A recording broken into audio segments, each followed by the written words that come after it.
ৰাইজৰ ঠায়ে ঠায়ে শ্ৰীকৃষ্ণৰ ৰাস মহোৎসৱৰ উখল মাখল পৰিৱেশে বিৰাজ কৰিছে।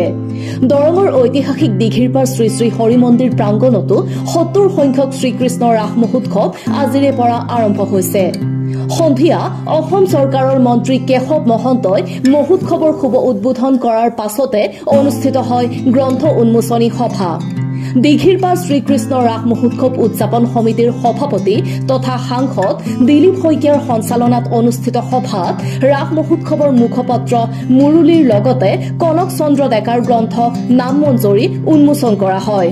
নামমঞ্জুৰী উন্মোচন কৰে দৰং জিলা নাগাৰা নাম সংঘৰ সভাপতি উদ্ধৱ ডেকাই। অনুষ্ঠিত সভাত ৰাস মহোৎসৱৰ মুখপাত্ৰ মুৰুলীৰ লগতে কনক চন্দ্ৰ ডেকাৰ গ্ৰন্থ নামমঞ্জুৰী উন্মোচন কৰা হয়। নামমঞ্জুৰী উন্মোচন কৰে দৰং জিলা নাগাৰা নাম সংঘৰ সভাপতি উদ্ধৱ ডেকাই। নমস্কাৰ। হৰি মন্দিৰ স্থায়ী মন্দিৰ দীঘিৰপাৰ সন্মানীয় সভাপতি সম্পাদক প্ৰমুখে জনাইছো। ৰাস উদযাপন সমিতিৰ কাৰ্যকৰী সভাপতি মই এখন ডেকা ডাঙৰীয়া নামমন্দিৰ নামৰ কিতাপ উলিয়াইছো। তাত এটা নাম আছে ডেকা ডাঙৰীয়া প্ৰমুখে। নামমন্দিৰখনত কীৰ্তনকে ধৰি প্ৰায় শাস্ত্ৰ গোটেইকেইখনৰ নাম তাতে সোমাই আছে। ধন্যবাদ জ্ঞাপন কৰিছো। গতিকে তাত আৰু অহা কেইদিন পাঠকসকলে যেতিয়া পৰিৱৰ্তন কৰিব, পৰিৱেশন কৰাৰ পিছত তাত এটা সোৱাদ আহিব। সেই সোৱাদটো ৰাইজে পাব, সেইটো মই আশা ৰাখিছো।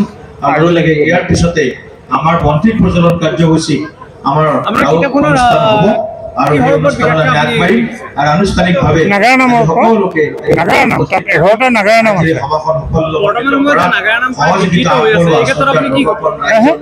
বৰ্তমান সময়ত এটা নাগাৰা নাম বিকৃত কৰি আছে। নাগাৰা নাম বিকৃত নহয়, কৰা মানুহ লোকসকলহে বিকৃত। কৰা লোকসকল ডেকা তেখেত নাগাৰা নাম সন্মিলনৰ সভাপতি তেখেতে কৰিছে।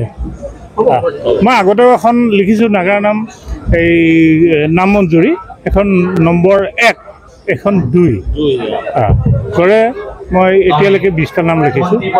দৰং জিলাৰ সৰ্বাধিক নাগাৰা নাম লিখক হিচাপে এইবাৰ সেইকাৰণে শিৰোমণি বঁটা পাবলৈও সক্ষম হৈছোঁ।